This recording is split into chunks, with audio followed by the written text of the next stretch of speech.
우리가 지난주에 베드로를 부르시는 예수님의 모습을 봤죠. 누가복음에 나오는 베드로를 예수님이 부를 때는 제가 서두에서 그때 말씀드렸을 거예요. 마태와 마가와 누가의 진행 방식이 서로 달랐다는 거예요. 마태와 마가는 베드로를 부르시고 나서 베드로의 장로의 열병을 고쳐주신 장면이 나왔지만, 누가복음은 베드로의 장로의 열병을 고쳐주시고 나서 그 다음에 베드로를 부르시는 장면이 나왔다라는 거예요. 그러니까 이것은 노림수라는 거죠. 성경이 기록된 건요, 그냥 자기가 의도적으로 한 것이 아니에요. 모두 다 성령의 감동을 받아서 하나님께서 그 저자로 하여금 시키게 하신 거예요. 그러니까 지금 이 포인트는 뭐냐? 그 예수님께서 베드로를 부르실 때 깊은 곳에 가서 그물을 내려라고 했잖아요. 그때 어떻게 베드로가 말을 해요? 내가 밤새도록 한 마리도 못 잡았지만 주의 말씀에 의지하여 내가 내리겠다고. 그때 많은 물고기가 잡히게 되고 물고기가 2배에 잠길 정도로 잠겼다는 거예요. 그렇게 많이 잡았다는 거예요. 근데 많이들 그 부분을 뭐라고 한다고요? 순종했더니 이렇게 복을 받는구나. 그런데 그 8절이 문제였죠. 그렇게 순종해서 받았으면 뭐라고 말해야 돼요? 감사합니다. 예수님 떠나지 마세요. 우리랑 함께 영원히 forever예요. 이랬겠죠. 네. 내가 순종했다면. 그러나 그게 전혀 아니었다는 거예요. 베드로는 뭐라고 말했어요? 나를 떠나서서 나는 죄인이다라고 고백했다는 거예요. 여러분, 이것이 어떻게 이해가 되냐는 거예요. 그러니까 누가는 일부러 지금 의도적으로 베드로가 떠난 것처럼, 떠났다가 다시 예수님께서 부르시는 것처럼, 다시 찾아오시는 그 예수님의 모습처럼, 이것은 마치 베드로가 배신을 하고 배반을 해서 다시 그 예수님 십자가 죽은 후에 어디로 가요? 또 디베네 호수로 가버리잖아요. 그때 예수님이 또 찾아오시잖아요. 네, 그 베드로를 다시 품으신 것처럼 지금 베드로가 예수님의 말씀의 능력에 압도되고 있는 거예요. 말씀에 압도되니까 어떤 현상이 나와요? 자기가 죄인됨을 아는 거예요. 죄인됨을 아니까 많은 물고기가 중요한 게 아니더라는 거예요. 배가 중요한 게 아니더라는 거예요. 진짜 예수님을 만나게 되면 이런 일들을 겪게 된다는 거예요. 이사야 선지자가 하나님의 임재를 겪게 나니까 본인의 뭐를 알아요? 죄를 알아요. 화로다 내가 망하게 되었도다. 내가 입술이 부정한 자로다. 주의 거룩한 얼굴을 배우니 자기가 부정한 자인 걸 알게 됐다는 거예요. 지금 베드로도 똑같이 이사야 선지자처럼 예수 그리스도를 통해서 하나님을 붙게 되니까 자기 죄인됨을 알았다는 거예요. 알게 됐다는 거예요. 많은 물고기 잡힌 것이. 그러나 아무리 떠나라고 해도 예수님은 떠나요? 안 떠나요? 안 떠나요. 왜? 베드로에게 한 말씀이 이루어져야 되니까. 이제 베드로는 예수님 손바닥에 완전히 잡혀서 어디를 가고 싶어도 가지 못하는, 그 손 안에 붙잡히된 바 시체가 되어버렸다는 거죠. 그걸 성경에서는 구원이라고 부르고 자유라고 부르고 그걸 복이라고 부른다는 거예요. 자, 오늘 본문은 좀 특이한 여자가 나와요. 그게 바로 나인성 과부의 이야기인데 바로 들어가 보도록 할게요. 11절 말씀 한번 읽어볼까요? 시작. 그 후에 예수께서 나인이란 성으로 가실새 제자와 많은 무리가 동행하더니 그 후라는 건 바로 1절에서 10절까지 말하는 백부장의 하인을 고치신 사건 이후에 나오는 일들을 얘기하는 거예요. 그러니까 오늘 본문과 백부장의 하인을 고친 사건과 관련이 서로 있다라는 것을 지금 암시하는 거예요. 그럼 백부장의 하인의 사건은 누가복음에서의 기록과 마태복음에서도 똑같은 기록이 나오거든요. 근데 마태복음과 누가복음이 차이가 있다고 했죠? 무슨 차이가 있다고요? 마태복음은 유대인들을 위한 복음이고 누가복음은 이방인들을 위한 복음이라는 거예요. 마태에서는 산상수훈이 끝나고 나서 첫 번째로 고치시는 환자가 누구냐면 나병 환자예요. 왜 나병 환자일까요? 율법으로 의롭다고 한 너희들은 다 지금 이 나병 환자 같은 자라는 거예요. 다 부정하자는 거예요. 그걸 고발하는 거거든요. 그런데 이방인 누가복음은 뭐 율법이 있습니까? 없어요. 그렇기 때문에 바로 뭐가 나와요? 산상수훈에 해당되는 6장의 이 복과화를 얘기하는 6장 후반부터 나오거든요. 그게. 그 얘기가 끝나고 나서 처음으로 고치신 사람이 누구예요? 백부장의 하인이에요. 근데 백부장의 하인을 고치는 장면이 정말 미스테리예요. 또 마태와 그 부분이 누가가 기록이 서로 달라요. 마태복음에는 백부장이 직접 나와요. 여러분 찾아보세요. 나중에 8장 보면 찾아 나온다니까요. 근데 누가에서는요, 백부장이 직접 예수님께 나와요, 안 나와요? 안 나와요. 그러니까 이 글을 읽을 때 이방인으로서는 얼마나 대단한 자에게 백부장이면 상당한 지위거든요. 그 지위에 있는 자가 나가지 못하고 예수께 나가지 못한다냐. 그러니까 이방인들이 보면 누가복음 읽으면 솔직히 기분이 나쁘다는 거예요. 복음서는 솔직히 기분이 나쁜 거야 돼요. 내가 왜 벌레고 하찮은 존재임을 드러내는 거거든요. 그러니까 인간이 좋아할 만한 게 복음에 예수님 안에는 하나도 없어요, 여러분. 그러니까 내가 좋아서 예수님을 찾는 게 아니라는 거예요. 오늘 나인성 과부처럼 예수님이 먼저 우리를 찾아오시는 거라는 거예요. 지금 거기에 많은 포인트가 맞춰져 있는 거거든요. 여러분 백부장의 하인을 칭찬할 때, 백부장을 칭찬할 때 예수님이 어떤 부분을 칭찬했어요? 하인을 낫게 해달라고 하는 그 하인을 사랑하는 마음을 칭찬했어요? 뭘 칭찬했어요? 네, 백부장의 믿음. 그 믿음이 뭐라고 말했는데 백부장이? 말씀만 하셔서. 네, 말씀만 하라는 거예요. 당신이 백부장이 그 주변의 장로들 얘기도 다 들어봤어요. 이 사람이 착한 일을 했고 회당 일을 해줬고 유대인들은 많은 일을 해줬다는 거예요. 근데 예수님은 거기에 관심이 없었어요. 그 얘기에 감동받은 게 아니에요.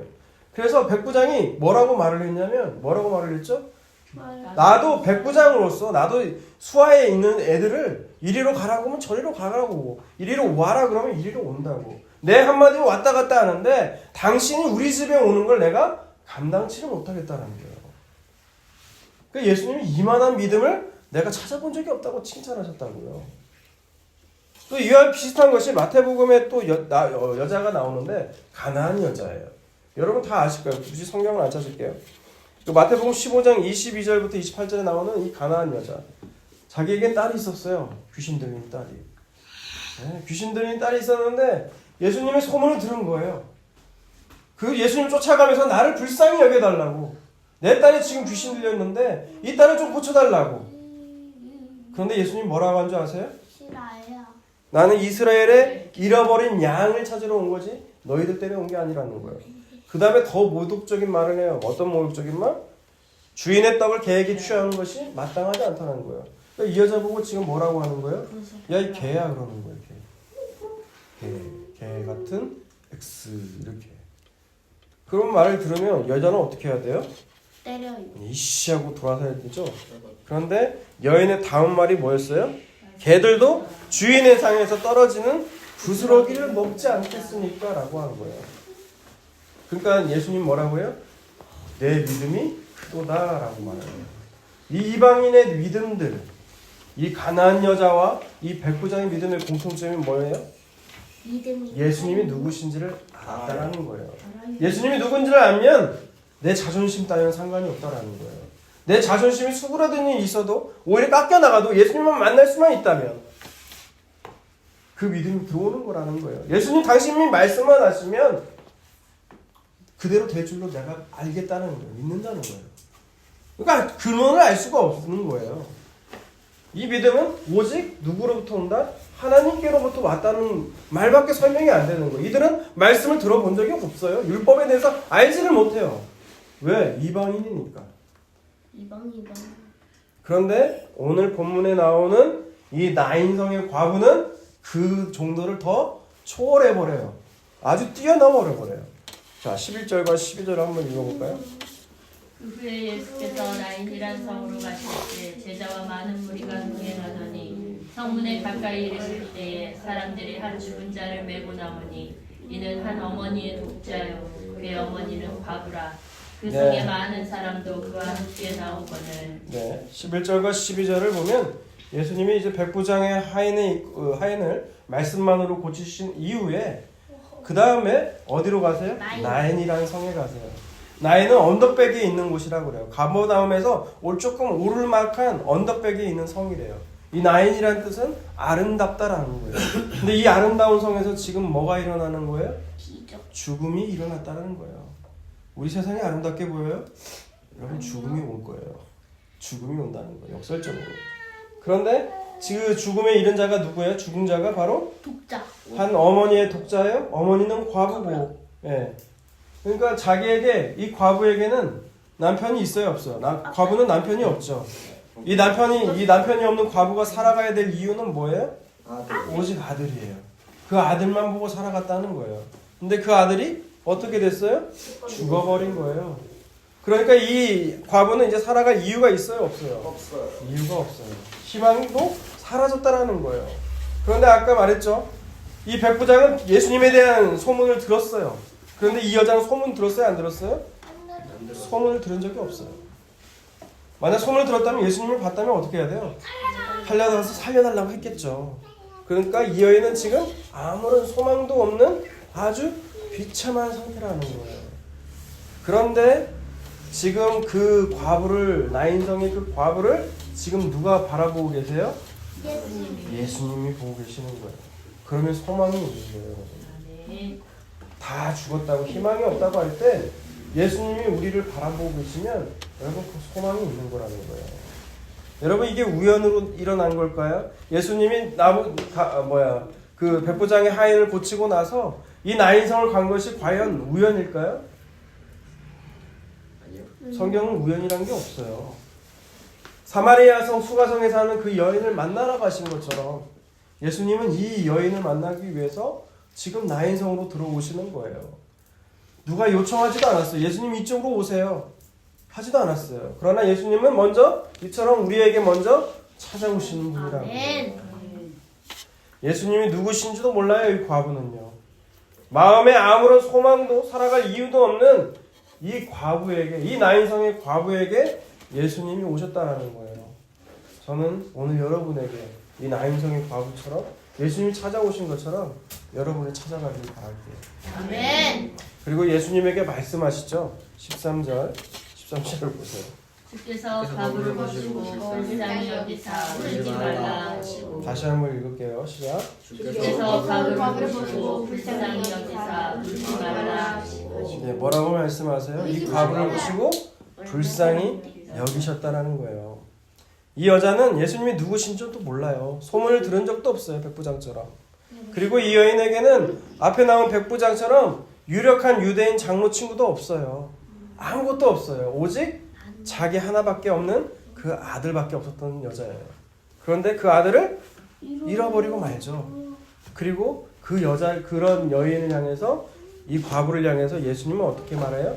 불쌍히 여기셨다라고 말을 해요. 여러분 이것이 바로 구원이라는 거예요. 예수님께 불쌍히 여김을 받는 것이 바로 구원이라는 거예요. 그런데 여러분 이 구원이라고 하는 것이 불쌍히 여김을 받는 건데, 여러분 불쌍히 여김을 받는 걸 좋아해요, 안 해요? 불쌍히 여기는. 안 좋아해요. 자, 옆에 여를 보고 참 불쌍하다 말을 해봐요. 참 불쌍하다. 여러분 이 사람은요, 이 불쌍하다는 말 듣기를 원하지 않아요. 나는 비참한 시세 되기 싫어요. 누가 봐도 나를 부러워할 만한, 저 사람은 그렇게 예수 잘 믿더니 저렇게 복을 받았어, 이 소리 듣고 싶어 하지. 누가 옆에서 아이고 불쌍하다, 참 불쌍해. 여러분 이 말을 듣고 싶어 하세요? 우린 듣고 싶어 하지가 않는 거예요. 그런데 구원은 뭐라고요? 그렇게 불쌍히 여김을 받는 거라는 거예요. 이 나인성의 과부 여인처럼 누가 불쌍히 여겨달라 했어요? 안 했어요. 그런데 예수님 먼저 그냥 불쌍히 여겨주신 거라는 거예요. 여러분 그게 은혜고 그게 구원이라는 거예요. 백부장이 아까 믿음이 나왔었죠? 이방인 백부장이 어떻게 그런 믿음이 생길 수 있어요? 그냥 은혜예요. 은혜. 설명할 수가 없는 거예요. 그 백부장이 잘해서도 아니고 율법을 알아서도 아니에요. 그냥 하나님이 그 믿음 주신 거예요. 이 나인성의 과부 여자에게 찾아오시는 거, 그를 불쌍히 여기는 거, 여러분 그거 그냥 은혜예요. 이 여인이 과부가 얼마나 많았겠어요 그 당시에. 그죠? 누가복음 4장을 보면은 뭐라고 나와 있어요? 수많은 과부가 있었지만 엘리야가 찾은 과부가 누구예요? 사렙다성 그 과부 하나밖에 없었어요. 그 당시에 수많은 문둥병자가 있었지만 나음을 입은 것은 나만밖에 없었어요. 이방인. 여러분 그것은 다 그냥 그 사람들이 잘나서 그런 거예요? 아니에요. 그냥 은혜예요. 은혜. 그러니까 그 은혜밖에 없다라는 거예요. 그걸 은혜를 아는 그 은혜가 일어난 것이 바로 구원이잖아요. 이 은혜와 구원을 아는 사람들은 어떻게 살아가요? 시편 123편입니다. 123편이 10편 시편 123편. 124. 124요? 하늘에 계시는 주여, 내가 눈을 들어 주께 향하나이다. 상전의 손을 바라보는 종들의 눈같이, 여주인의 손을 바라보는 여종의 눈같이 우리의 눈이 여호와 우리 하나님을 바라보며 우리에게 은혜 베풀어 주시기를 기다리나이다. 여호와여, 우리에게 은혜를 베푸시고 또 은혜를 베푸소서. 심한 멸시가 우리에게 멸치나이다. 안일한 자의 조소와 교만한 자의 멸시가 우리 영혼에 넘치나이다. 아멘. 아멘. 네, 그 은혜를 아는 자들은 상전이 그 손을 본다고 하잖아요. 상전의 손을 바라보는 종들의 눈같이. 왜 손을 바라봐요? 손이 예뻐서. 예뻐서 봐요. 초등학생? 왜 봐요? 은혜를 베풀. 왜? 뭘 은혜를 베풀어요? 종들이 왜 상전들의 손을 보겠어요? 우리가 명령할 때 뭐예요? 손짓하잖아요. 그러듯이 주인이 어떤 명령을 떨어질까 바라보듯이 지금 은혜와 구원을 아는 자들은 누구를 바라본다는 거예요? 네, 하나님을 바라본다는 거예요. 지금 내 삶에는 근데 그런 사람들은 공통점이 있다라는 거죠. 어떤 공통점? 3절 4절 보세요. 심한 멸시가 따르고 조소가 따르고 교만과 나를 조롱하는 무리들이 따른다는 거예요. 여러분, 그런 사람들이 은혜를 바라는 거예요. 그런 사람들이 구원을 바라본다는 거예요. 여러분, 이 땅에서 잘 먹고 잘 살면 은혜와 구원 따위가 필요 있어요, 없어요? 그런 사람들을 바라보지 않아요. 이 땅에서 멸시를 받고 조롱을 받고 무시를 당하고 이 과부처럼 아무것도 도와줄 수 있는 사람이 아무도 없는, 의지할 것 없는 이 과부처럼, 그런 과부처럼 될 때 뭘 바라요? 자비와 긍휼을 바라는 거예요. 은혜를 바라보는 거예요. 근데 더욱더 놀라운 건 이 여자는 그런 것조차 몰랐다는 거예요. 자, 그리고 나서 예수님은 이 여자를 긍휼히 여기시고 그리고 이 과부를 불쌍히 여기셨다라는 거예요. 그리고 울지 말라라고 말씀하셨어요. 그리고 나서 어떻게 항하시느냐?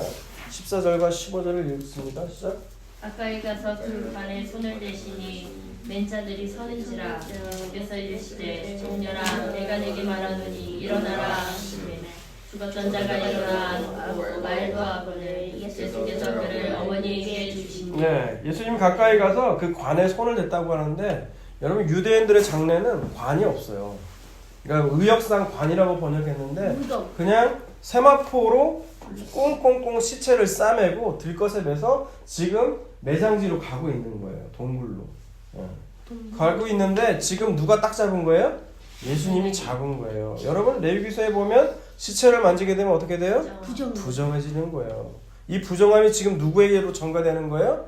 예수님에게로 전가되는 거예요. 여러분, 최고 죄의 결과가 뭐죠? 죄의 결과는 죽음이에요. 다 죄로 인해 우리는 다 죽는 거거든요. 죽음이 죄의 결과예요. 그 죽음이 지금 예수님에게로 넘어왔다라는 거예요. 그 모든 죄를, 이 청년이 죽은 이 죄를 지금 누가 짊어졌다는 거예요? 예수님이 다 지금 짊어지고 계시다는 거예요. 그리고 그 예수님이 청년에게 말하죠. 뭐라고요? 일어나라 라는 거예요. 일어나라. 그러자 어떻게 돼요? 이 죽었던 청년이 살아나게 된 거예요. 여러분, 좀비가 됐다는 건가요? 네? 아니에요. 예수님의 그 말씀 한마디로 이 죽은 청년이 일어난 거예요. 나사로야 일어나라 하듯이 일어나게 된 거예요. 예수님의 말은 하나님이거든요. 빛이 있으라 말씀하신 그 말에 빛이 생긴 것처럼 일어나라 하라고 하는 이 죽은 청년이 어떻게 들을 수 있어요? 여러분, 죽은 사람한테 아무리 여러분 외쳐봐요. 일어나라, 일어나라. 일어날 수가 없어요. 우리 말에 능력이 없으니까. 그러나 예수님이 말씀하시면 된다는 거예요. 일어나라 했더니 일어나는 거예요. 그랬더니 그 모습을 지켜본 사람들이 어떤 반응이 나와요? 16절과 17절. 모든 사람이 두려워하며 하나님께 영광을 돌려 이르되 큰 선지자가 그 가운데 일어나셨다. 또 하나님께서 자기 백성을 도우셨다 하더라. 예수께 대한 이 소문이 온 유대와 사방에 두루 퍼지니라. 네, 사람들이 두려웠다는 건 경외감에 사로잡혔다는 거예요. 여러분, 눈앞에서 진짜 죽은 사람이 일어나 봐요. 네. 그럼 여러분 어떨까요? 진짜 오늘날에도 그 죽은 자가 일어났다면, 네? 제가 병원에 신방 갔는데 죽어가지고 죽었다고 이제 사망 선고서까지 받았는데 제가 일어나라 했더니 일어나고요. 그런 게 있었으면 우리 교회는 부흥할 거예요. 이런 사람들이 이단인 거예요. 그런 일이 일어나지 않아요. 그런데 정말 그런 일들이 이 무리들을 향해서 일어난 거예요. 그러니까 얼마나 두렵겠어요. 근데 동시에 누구를 떠올리게 되느냐? 이 죽은 과부의 아들을 떠올렸던 이미 구약에 있었던 그 엘리야 일들을 이 사람들이 떠오르기 시작한 거예요. 엘리야도 죽은 과부를 살린 적이 있죠. 네, 이스라엘에 3년 6개월 동안 비가 안 왔을 때, 가뭄에 굶주렸을 때 엘리야가 어느 곳으로 가요? 사렙다 과부에게 찾아가요. 그리고 아무것도 먹을 것이 없어서 이 가루로만 먹고 이제 죽으려고 하는 그 비참한 여자에게 찾아간다라는 거예요. 그래가지고 먹을 걸 달래요. 나는 이거 먹고 아들이랑 죽으려고 하는데 이 엘리야가 달래요. 먹을 걸. 그러자 여자가 어떻게 돼요? 사정을 얘기하죠. 이거 먹고 우리 죽으려고 했다고. 근데 엘리야가 뭐라고 그래요? 그래도 달래요. 그래도 달래. 먹을 거예요. 환장했나 봐요. 그래도 그걸 먹고 나서 어떻게 돼요? 이제 다시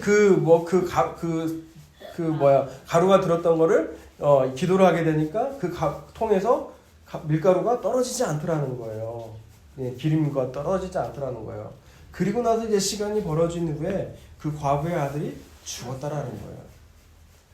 그러니까 이제 그 소식을 듣고 엘리야가 찾아가니까 그 과부가 한 말이 뭐예요?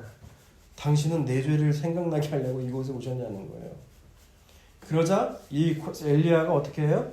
그 청년을 끌어안고 어떻게 기도를 3번이나 하죠. 미안하다. 그리고 나서 그 과부의 아들이 살아나는데 그 과부의 아들이 살아난 걸 보고 이 과부가 한 말이 있어요.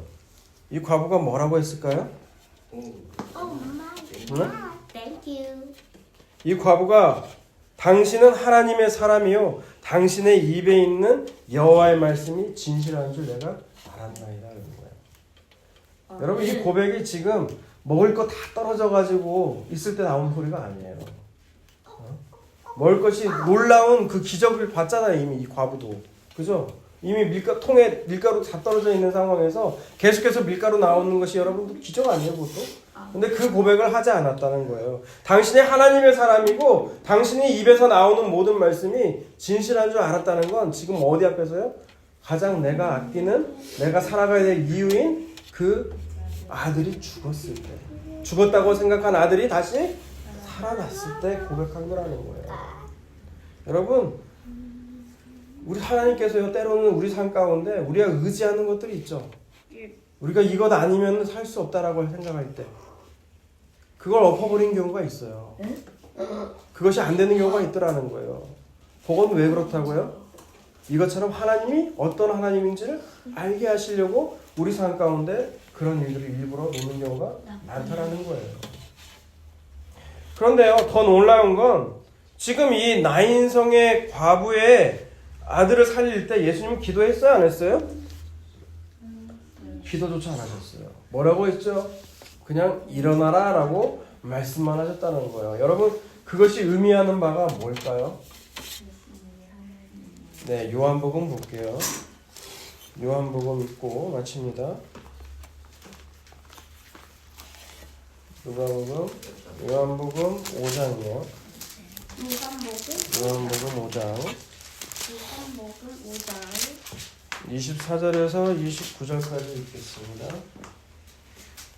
내가 진실로 진실로 너에게 이르노니 내 말을 듣고 또 나 보내신 이를 믿는 자는 영생을 얻고 심판에서 이르지 아니하며 사망에서 생명으로 옮겼느니라. 진실로 진실로 너에게 이르노니 죽은 자들이 하나님의 아들의 음성을 들을 때가 오나니 곧 이때라. 듣는 자는 살아나리라. 아버지께서 자기 속에 생명이 있음같이 아들에게도 생명을 주어 그 속에 있게 하셨고 인자됨으로 말미암아 심판하는 권한을 주셨느니라. 이를 놀랍게 여기지 말라. 무덤 속에 있는 자가 다 그의 음성을 들을 때가 오나니 선한 일을 행하는 자는 생명의 부활로 악한 일을 행하는 자는 심판의 부활로 나오리라. 아멘.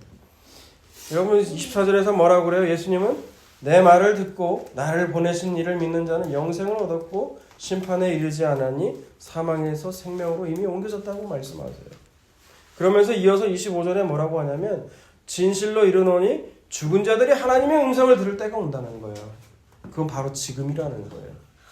지금 나인성의 과부의 아들이 죽었죠? 그리고 예수님 말씀하셨죠. 죽은 자는 들었죠. 뭐라고? 그래서 일어나라. 그런데 그 죽은 자가 들을 수 있어요? 없어요? 죽은 자는 들을 수가 없어요. 그러나 하나님의 말씀이 이 죽은 자에게 임하게 되면 어떻게 돼요? 그 말씀 살아난다는 거예요. 부활하게 된다는 거예요. 지금 그 얘기를 지금 하시고 계시다는 거죠. 여러분 성경에서 죽었다라고 얘기하는 건 육체적으로 죽은 것뿐만이 아니라 육체적으로 죽은 것도 죽은 거지만 우리가 지금 살아있는 자도 죽은 자로 얘기하거든요. 그 죽은 건 뭐예요? 하나님과의 관계에서 끊어졌다라는 거예요. 여러분 이 청년은 다시 영원히 살았을까요?